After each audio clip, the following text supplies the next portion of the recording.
Hi everyone, my name is Rose and welcome to today's sewing video. So today we're going to be making a dress from Just Patterns called the Ines Dress. Now this is something I've had my eye on for some time and I was so excited. I think she offered like a little discount and I bought it, or it was released and I bought it with a discount. So I'm so excited about this one just because it looks so elevated and sophisticated, and I would like to just have a beautiful, quiet luxury wardrobe where these pieces stay in my wardrobe and they're absolutely timeless. This is a timeless pattern and I'm so excited to finally make it. I found this beautiful textured cotton fabric in the Lapis Market in Utrecht. I really love this, just the subtleness of this. I also saw like a bunch of really beautiful and bold florals, but for something like this, I think I'm gonna start with something that is a little less patterned and more elevated so that I can see how everything works. I think if it was a large floral, all of these like seams would get lost with the pattern. It would just be very disruptive. So I think this is a perfect place to start. I'm trying to curate this really beautiful, quiet luxury wardrobe where I have pieces in my wardrobe that are timeless. I think this is a perfect example of that. And I'm so excited to start this. Let's get into sewing. To make sewing easy, I just lined it up. It was like pattern piece 1, 2, 3, that was the front, and then 4, 5, 6 was the back. So I just pinned everything in place with a mirror to make everything super quick and easy. I just went in and pinned all of the top pieces together. So I'm just kind of winging it from this. Just Patterns had really amazing matches to do that, but I just like winging it. So we're gonna start from the top, make sure those are all aligned before we work our way all the way down to the bottom. Sewing this was a little monotonous because it's just a lot of straight stitches. So I just put on a show and I began to sew. After the front and back panels were all completed, I gave it a really nice press, and that's what you're seeing here is on my dress form, just kind of soaking up the afternoon sun in my sewing room, and I really love it. So I filmed a little bit of more close-up detail on the fabric so you can just kind of see it has a slight texture and it's absolutely beautiful. After sewing the sides together, I did realize it was a little bit too big on me. I think maybe I could have sized down a bit. So you can see here how it was quite oversized in the waist, and I would like it to be a little bit more fitted. So what I ended up doing was pinning out everything from the bust and the waist, and what you had to do is divide it by all of the panels because everything was supposed to be quite equal and even. And that is what I'm trying to figure out here. So I ended up doing a little bit of math that in the long run ended up being a little bit wrong. So you'll see that in a little bit, but everything worked out in the end. So what it ended up happening was, I think it was about like 8 centimeters too big on the chest and the waist both. So what I had to do was divide that by all of the panels, and that was I think about 0.5 centimeters that I needed to reduce from all of it. So what I ended up doing was just taking it from like the neckline or the underarm to the waist, and then kind of blending it into like the hip and lower waist portion. So I wasn't removing fullness from the bottom portion of the skirt because I love the fullness on the bottom. So that is what I ended up doing here. And I had to, in the end, take out a few of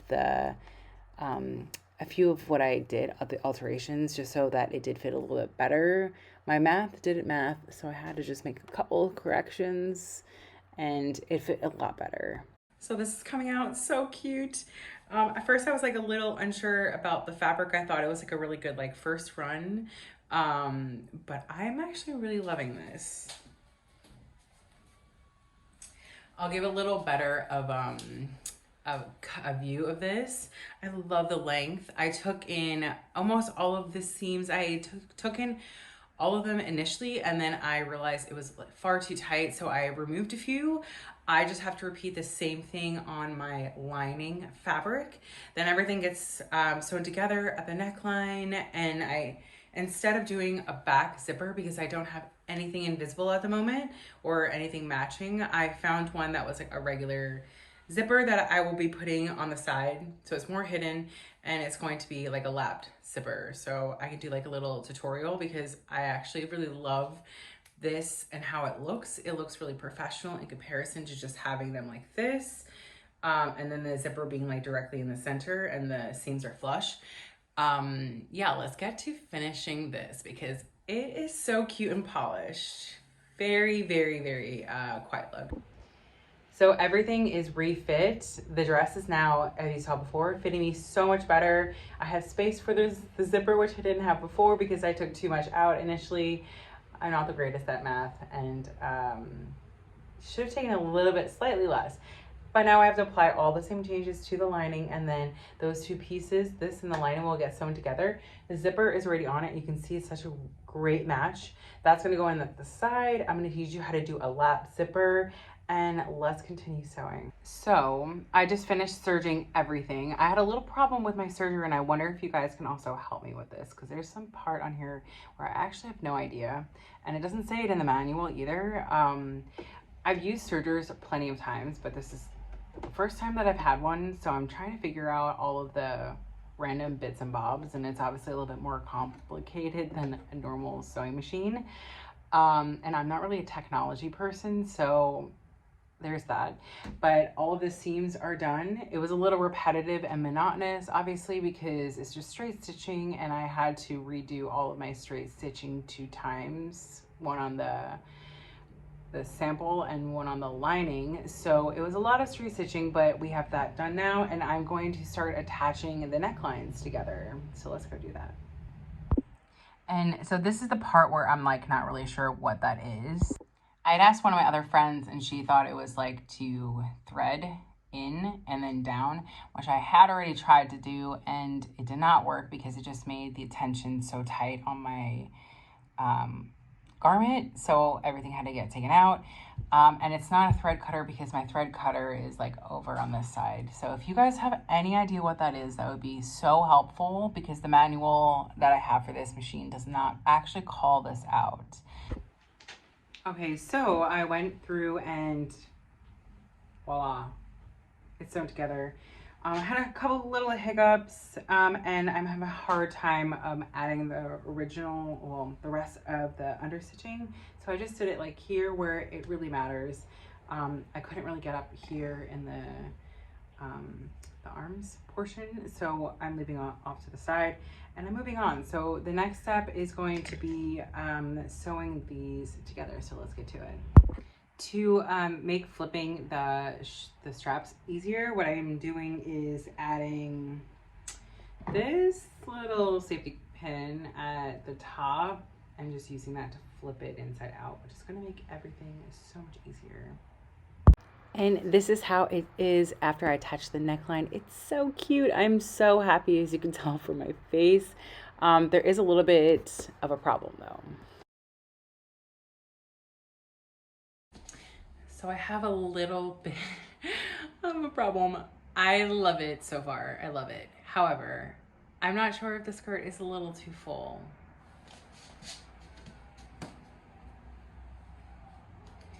It just seems like a problem like here. So I don't know if I have to take out more. So I when I make this again, which I will, I love this, I would size down, I think one. And so this is like a side-by-side. Option 1 has more fullness in the skirt, and option 2 is like a little bit more pinched out. What do you guys think? Comment below. So I've decided to ask a couple of my friends and family about what they think before I make a decision, because this can always happen. I can always fix this last minute. So right now I'm gonna work on the lap zipper. And then we got hems, and then potentially take in, what is it, 16, 30 something more seams. Well, we'll see. And so first things first is when you're sewing your lap zipper is pressing. So the front side seam is going to have 5/8 turn over. So like in theory, this is covering the zipper. So in like a regular one that's at your center back, you'll have like even seam allowances and it opens in the center. This one is going to be slightly offside, and it's going to be covered. The front seam allowance is going to cover the zipper, so it's like invisible, unseen from the naked eye. You won't see the teeth. And then also the back seam allowance is going to be pressed under 1/2 inch. So you have 5/8 on the front, on this side, and then you have 1/2 inch on the back portion, so that when you zip it open, your zipper is like off-centered to some degree. So that's what's covering the teeth. And let's get into it. Our next step is going to be with the 1/2 inch seam allowance. I am putting in my zipper. So I'm just diagonally pinning this zip into place, and then I'm going to sew down like so.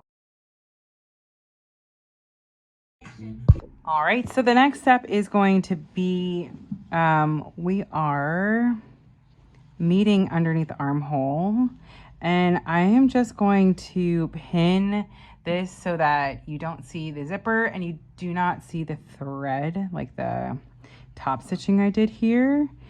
Some people use like some taping, like a double-sided tape, just to kind of put this in place, but you know, I don't really have that, and this is more in line with what I like to do. All right, so the next thing we're going to be doing is we're going to be drawing a line going all the way down, and this is like a guide for my sewing stitches later. So maybe you can't see this, but it's marked at 3/8, and then I'm going to just baste them down into the zipper, the zipper tape portion here before I remove this, and then sew with my zipper foot here and here. I'm going to open it and show you in a bit. I just like taking all of the extra necessary steps. So, you know, instead of having the double-sided tape, I'm using this basting stitch just to secure everything. Obviously, it's going to be in a contrast color so that it could be removed easier later. I'm trying to stay away from the line that I'm using as much as possible, just so that the actual stitching in the machine is not going to get stuck later. So all these little extra steps really just help in the long run. So you don't want to skip anything, because then it's going to look not cute. So then as we're going along, I can also take off all these things. So my zipper is in finally. The last thing I'm going to be doing is just like sewing the lining to the zipper portion. And I just like doing that by hand just because I have more control and it could look neater. The next thing after this, the only thing I have to do is the hems, because I'm going to leave the fullness in the skirt for now. I like this still. If I'm using this for a wedding and I'm going to New York, I can still make this change when I'm in New York. I have a few sewing machines I can work with. But for right now, I like it, and I'm getting feedback that other people like it as well. So I'm just going to keep it for now. Yeah, let's finish up the other things and see the final reveal. I would love to know your thoughts and feedback on this one. Have you made the Ines dress or anything else from Just Patterns? I would love to see your work. So hit me right below what your Instagram is, and I would love to see what you've also made from Just Patterns or any of your other makes. Thank you so much again for watching. I love seeing all of your comments, and I am so close to 1,000 subscribers. So it would mean the world to me that if you're still watching, that you give me a little like and subscribe. And here is our final result.